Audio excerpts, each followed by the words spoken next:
The president speaks on Afghanistan, but that North Korea thing is just lingering. The Dan York State of Mind program is brought to you in part by Lookout Rhode Island and Takeo Comfort Solutions. Welcome in on this Tuesday evening. This is an original program. You know, summertime, we're on, we're off, we're on, we're off, and so are you, so you're not complaining, are you?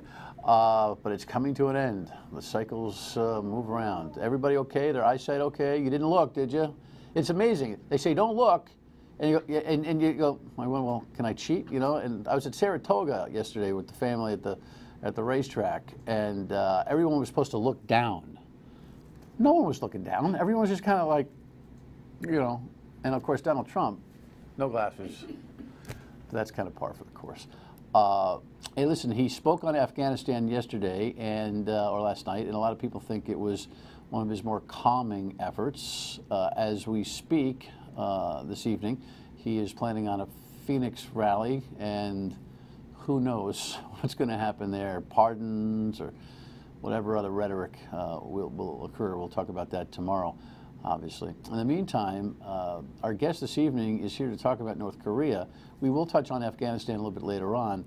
Of course, the president a couple of weeks ago issued this stern warning.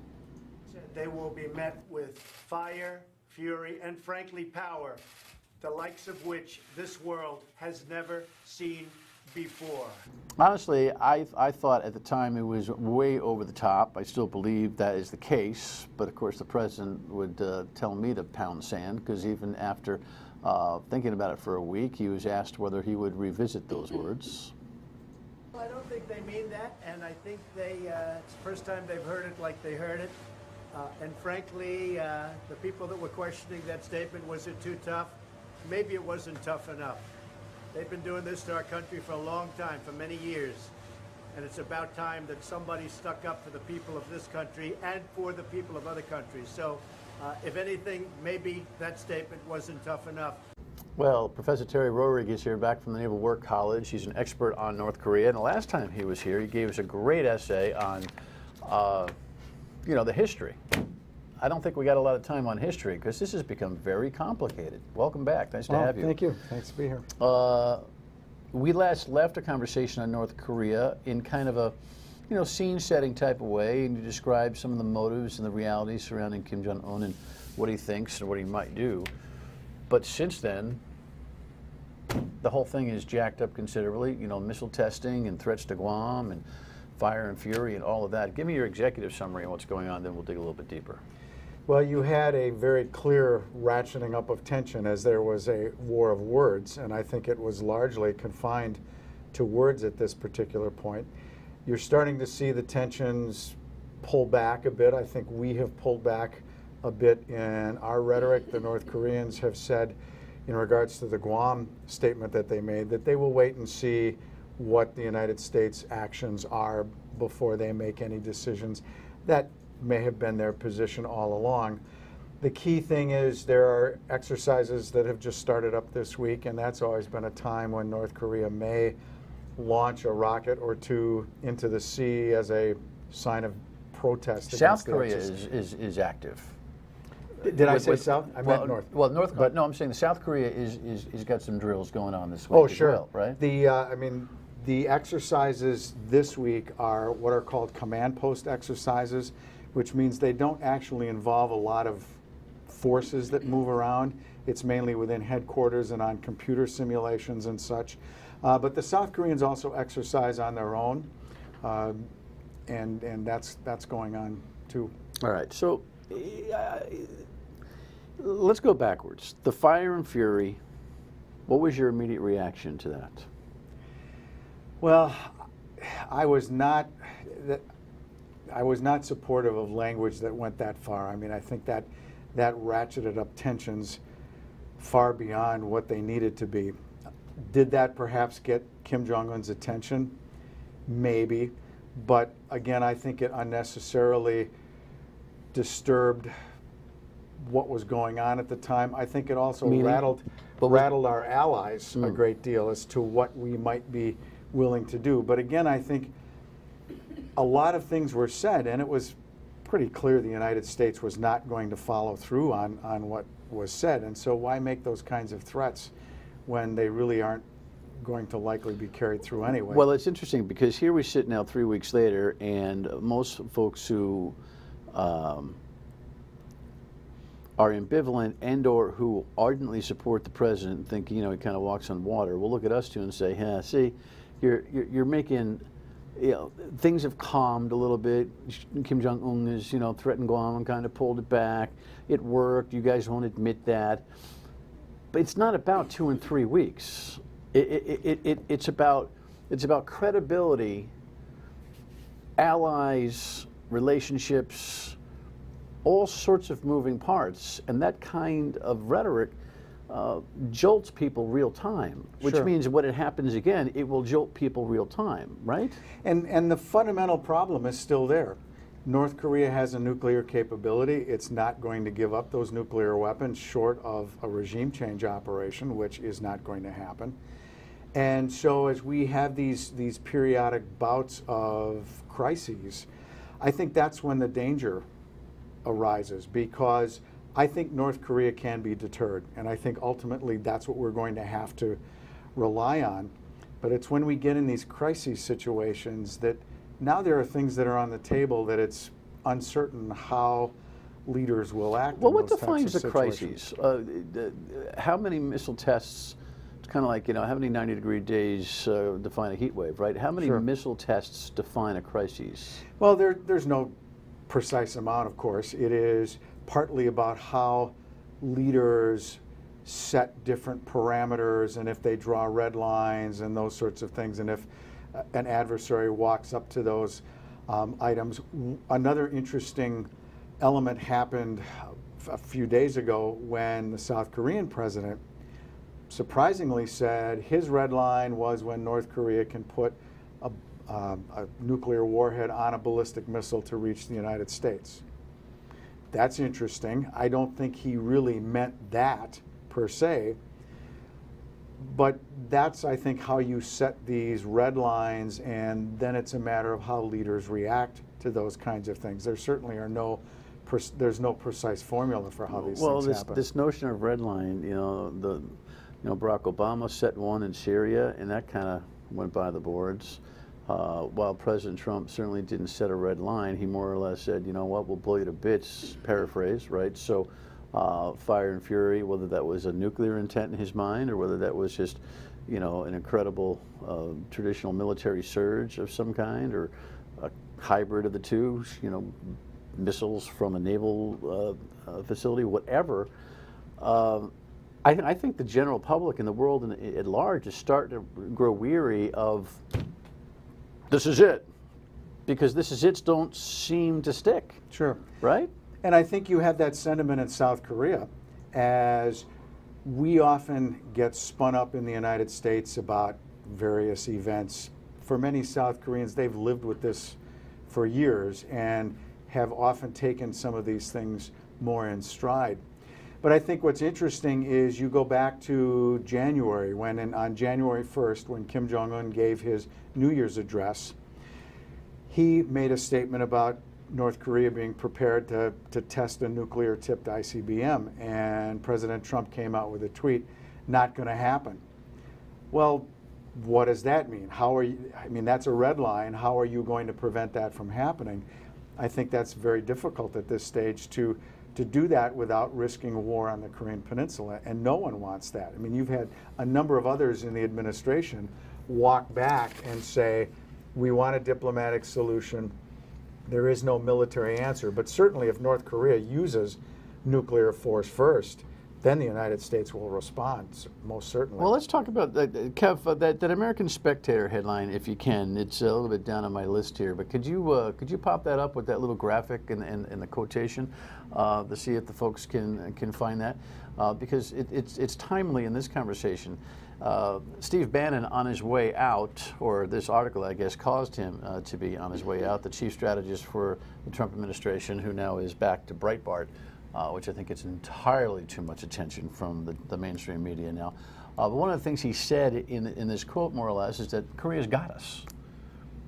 Like, who's kidding who? And I mean, it dovetails off of your commentary, which is, okay, what are we doing here? Sure. I mean, what can we possibly do? Well, you have 12 to 15 million people in Seoul within rocket and artillery range. There are thousands of Americans that live in South Korea, and a large share of those in Seoul. They are all in danger if war starts on the Korean Peninsula. And I think for all the bluster on both sides, we recognize that. And so that's where it's very difficult to threaten military action, to try to take certainly the discussion about a preventive war where we decide to initiate strikes to take out their nuclear capability.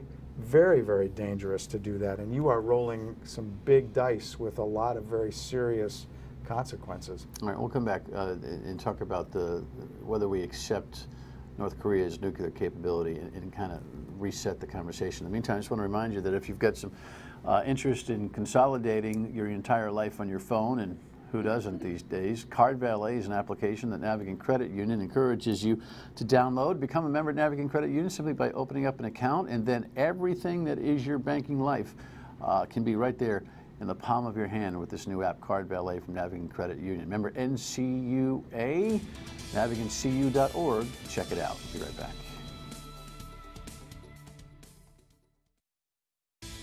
But at this point, we have to pursue every non-military lever we have. We have to exhaust those first. Sanctions on individual Chinese companies, sanctions on international companies that do business with North Korea, trying to cut off their supply of critical materials, a whole host of things. And we have to do that and do that aggressively. U.S. Senator Jack Reed, agree? I do. I think he's spot on that military force is the absolute last option, if at all. I think we have to pursue all these other avenues, but I also think that while we cannot formally accept North Korea as a nuclear weapons state, because that has some implications for global nuclear non-proliferation, Iran in particular and others, that while we can't do that, I think in the end, what is the alternative? North Korea is not going to give up its nuclear weapons. Right, so that's what I'm asking. So we can't. So you're telling me we can't. I mean, I don't think we need to have a parade welcoming them to the nuclear club. Absolutely not. But at the same time, this constant condition for conversations, condition for relief of sanctions is disarming of their nuclear program. That is their lifeblood. That regime is holding on to that thing as if it's the only thing that actually matters. They'd rather starve 90% of their population than get rid of that whole situation, right? So it is an irresistible force, immovable object situation with no progress happening, correct? So can we in some way offer them, what's a better term, like a junior varsity status in terms of nuclear weaponry and say, oh, listen, all right, we concede that this level of armament that you have exists. I don't even know what other words you put to it. Well, no, I mean, I think the short answer is no. We cannot even accept them at a lower level. But some proposals recognize the reality and argue that denuclearization needs to be the ultimate final goal. But perhaps in the interim, we could have some sort of intermediate goal. And in particular, two are being proposed. One is a testing moratorium on ballistic missiles and nuclear weapons. The Chinese propose that would be what the North Koreans would offer. We in turn would suspend military exercises. Another offer had been that there could perhaps be some sort of arms control, some sort of limit on the North Korean nuclear arsenal. But the trick there is that is a tacit recognition that North Korea is a nuclear state, and you would have to keep the final goal to be denuclearization, despite the oddity of that. But the problem with the moratorium of testing for exercises is you might be able to suspend military exercises for one cycle or more, but if you do it for a long term, which you presumably want this testing moratorium to be long term, then your military loses its readiness capability to be able to respond to defend South Korea. Those exercises matter is what you're saying. Absolutely. I mean, those are important rehearsals for coming to South Korea's defense. It's also tied to Japan as well, even though it's a different alliance. And it's an important demonstration of the U.S. commitment to South Korea's defense. You cannot suspend those exercises for very long without damaging your ability to do either of those. Not that this is germane, but this terrible accident with another Navy vessel, the McCain. Who knows what the real reason is for that, but we've had some calamities there in the Pacific. The last thing we want to be doing is not gearing up and doing spring training all the time to make sure that we're ready to do. I mean, those two things are probably not related, but it's a sign that we're not perfect. I mean, God rest those souls certainly. that we've lost, and we got to be at the ready. Sure. Does this administration have what it takes to navigate this very interesting, nuanced line that we're on right now? Let me preface that by saying these are my Your views. opinions and that of the Naval War College, right? But I would say that what concerns me most about the administration is the lack of coherence in their policy. You seem to hear several different viewpoints on what happens, and I think that is confusing for our adversaries. I think it's confusing for our allies and difficult to present Confusion a unified... from where? Secretary Mattis is generally pretty quiet. McMaster, our NSA head, is no longer battling Steve Bannon, who obviously had a different point of view, and who, you know, whose exit interview there turned out to be, anyway, at the American Spectator, really laid some tough questions on the administration about this. What do you do? We really don't have a military option, so who's kidding who thing? Sure. And then, of course, the President of the United States, who you don't know what he's going to say from one minute to the next, right? Well, I think, I mean, on Korean issues, you have, Mattis has spoken up several times on the issue and talked about the need for diplomacy, but that force and all other options are on the table. Tillerson has been more on the diplomatic side of that. Oh, yeah, the Secretary of State, I forgot to mention him. And He's a pretty quiet guy. Well, but he has said a few things about Korea that have seemed to be, right. Yes. So that, again, there is this difficulty in determining exactly where the administration is on some of these Meaning issues. the president's fire and fury, and simultaneously, as if to cover him, it's like a hedged bet against, you know, on the table. Tillerson is, or protecting your blackjack bet. You know, Tillerson is more or less saying, "Hey, listen, we're not up for regime change. You know, we want some diplomatic solutions. President is consistent. Wink, wink. Sure. While he's really not." You're right. It does feel like there are different voices. And others have also talked about how we are trying to bring policy change to North Korea, not necessarily bring the regime to its knees. Well, to have them back up on their nuclear program, on their ballistic missile program, again, I don't think that's going to happen. But that's the goal, not necessarily to bring the regime down. And I think other things that perhaps from some of the president's tweets would have sounded like that was the goal. And so again, I think another element to this is it surfaced last Thursday when President Moon gave a very high-profile speech to the president of South Korea and said that the United States needs to confer with us, needs to get our permission if force is used on the peninsula, because clearly they have a stake here. And I believe it was the president who said something about, well, if thousands are going to die, have it be over in South Korea then rather than in the United States. Well, that's not good news to the South Koreans. It's a pretty nationalistic disposition. And so Moon called Trump on Friday night, I believe it was, or Thursday night, and said that in their phone call he got the president to agree that any military action would be undertaken in consultation and with South Korea's permission. So again, those alliance elements in the cooperation that comes from that is very, very important. All right. When we come back, how long can we peacefully coexist, sort of, and Afghanistan, the president's remarks. Stay with us.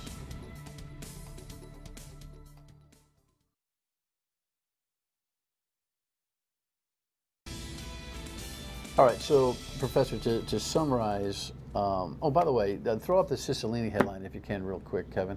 Forgot to ask for that. Congressman Cicilline wants everyone to run back into business to diffuse the Korean threat by suggesting that any kind of military action would require congressional approval. Window dressing? blah, blah, blah, or is that a viable thing? Well, that's a symptom of the usual struggle between Congress and the executive branch in regards to military force, the war power, et cetera, et cetera. Congress seems to be on the losing end of that over the last couple of decades. Right. I mean, Congress has the power to declare war, but presidents have taken multiple military actions short of that. Congress tried to pass. I mean, what is a full war Act. these days? Well, you know, we're 17 years in Afghanistan. It's not like we're watching on TV every night. Sure. It's a whole different world, right? Well over 200 some military actions the United States has taken, 5 declared wars. And so you have that as part of this right. as So, well. so obviously the answer is sure, hope so. But do we maintain, you know, kind of peaceful, threatening coexistence with North Korea? I mean, it's the only thing we can do. Everything else is such a mess and so many lives to be lost, right? Sure. I mean, military force for sure. I think there are still options in regards to diplomacy, in regards to, in particular, sanctions, that perhaps there can be more pressure put on North Korea to have its change its position on some of these things. I'm not optimistic that's going to work, and I think at the end of the day, it is going to be a nuclear North Korea in the region, and we are going to have to figure out how to live with that, and I think it's going to come back to deterrence, what has been part of Korean security relations for decades. Quick definition to deterrence. Deterrence means? Preventing North Korea from taking any sort of military action against the South. We have succeeded in preventing another Korean war-style invasion, any major military operations like that. The harder part has been lower-level operations, like the North Koreans shelled some South Korean islands back in 2010, or they sunk a South Korean ship. Those kinds of things are the more difficult challenge in my view. Only got a minute. The president speaks on Afghanistan, kind of reverses his place from the campaign, which shouldn't surprise anybody. Bullish on his position there? Well, I think there's a lot to be learned yet from the details, because it was a fairly broad outline of a plan. I remain skeptical about Afghanistan policy writ large. We've spent 17 years there. We have committed a lot of troops, suffered a lot of casualties, spent a lot of money, and where are we after 17 years? Just trying to keep terrorists from coagulating there. That's about all we're going to do, right? I'm not sure 10 years from now what we'll be talking about and how much different it will be from where we are today. And so I think it's important what the goal is and what a realistic goal is in Afghanistan. That's a whole other show. Appreciate your expertise on North Korea. Had no time for history. There's too much going on. Final word and we come back.